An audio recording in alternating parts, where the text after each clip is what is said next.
We are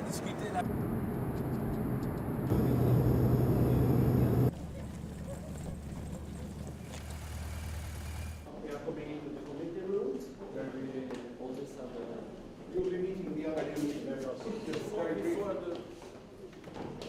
Here you decide again. And Madame, Vice Madame. We are 1855. 1855. Yeah. Before you. Thank you. And we can excuse you. Yeah, you know. For a good husband. Yes, of course.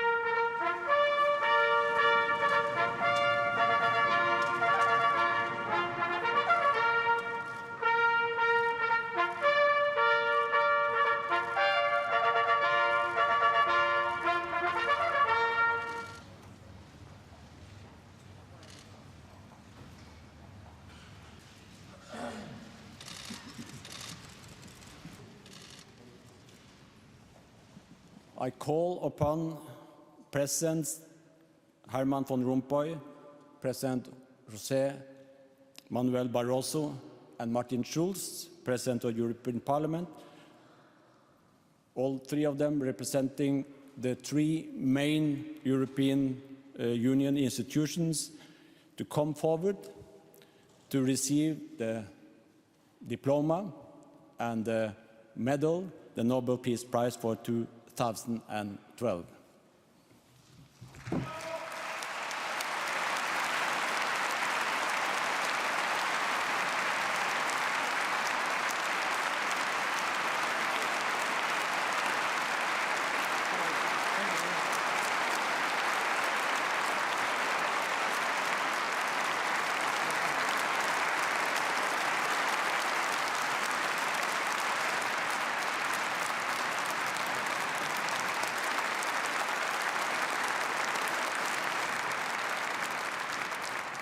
Our union is more than an association of states.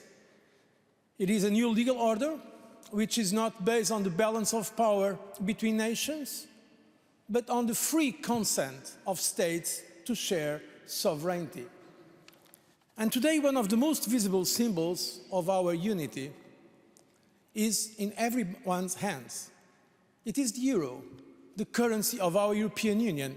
We will stand by it.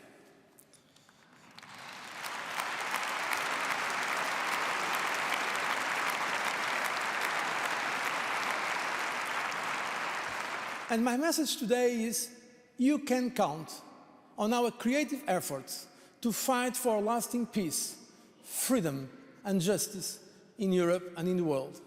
And here today, our hope, our commitment is that with all women and men of goodwill, the European Union will help the world come together for justice, for freedom, for peace.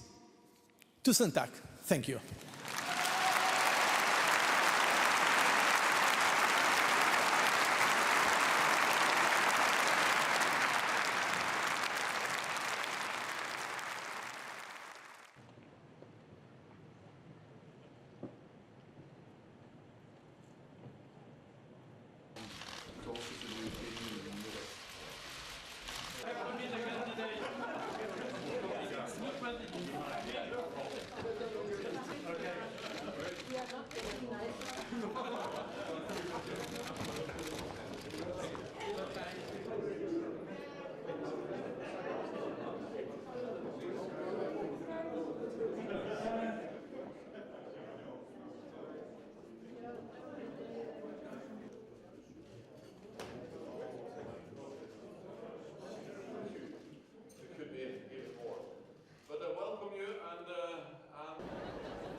Do you think that winning the Nobel Peace Prize changes the external image of European Union among the world? I think it's certainly a very important contribution, at least for a debate. And as a Democrat, I very much believe in the merits of open democratic debate. It's already launched in the debate. We are discussing it because now, with you here in Oslo, because we received this award for the European Union. And the same debate is going outside, all over the world. And so I think already for that reason, it was a good contribution.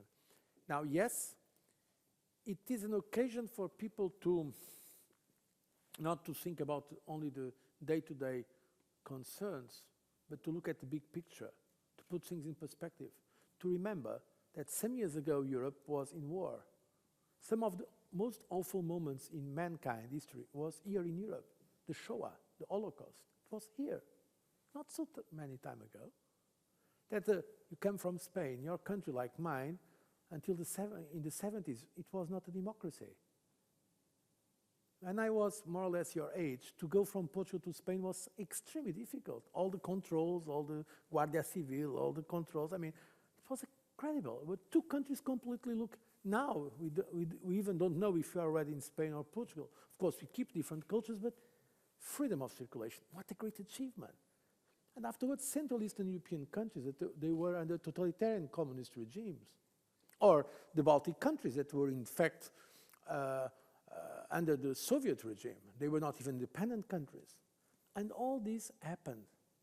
And so we have to put things in perspective. Yes, we have many problems today, but this Nobel Peace Prize was a way of reminding us where we come from, and also to correct things that are probably not right now, to see where we are going for the future. Mr. President, what is the future of Erasmus? In view of the financial crisis, what alternatives are there for financing student exchanges? Thank you. I am confident, and from that I have good news. The good news are that now I have the budget for next year. I don't know if you follow, but there wasn't a problem. The government were not accepting our proposal. It's in fact, I think, 19 million euros for next year so that we can keep our Erasmus program. It was approved by the governments. I think it's going to be approved tomorrow by the European Parliament. So, okay. Now, about the next financial perspectives, next budget for the next 7 years, we are going to discuss it beginning of next year. So we are already discussing it informally, but I hope there will be a decision on the budget for the next 7 years. Our goal is to have 2 million more students, 2 million Erasmus students more, adding to the 3 million that we already have in the next period of 7 years. And we are also creating new instruments like the possibility of guaranteeing loans for postgraduate students. So our goal is to have 330,000 students benefiting from those. So there are the commercial loans, but we can give guarantees to increase precisely mobility. I think it's one of the most beautiful programs we have in the European Union is Erasmus, and so we are trying to deepen it. I hope now the governments will accept to put there the necessary financial resources, because once again we can do it if we have the tools and if the governments want to give the tools. But I'm pretty confident that we are going to keep and even reinforce our instruments for mobility in Europe, for students, but also for young people that are not necessarily studying at the high, let's say, high studies level, but they are, for instance, so-called what we have now, the Leonardo program, to allow people to have a professional experience in another country.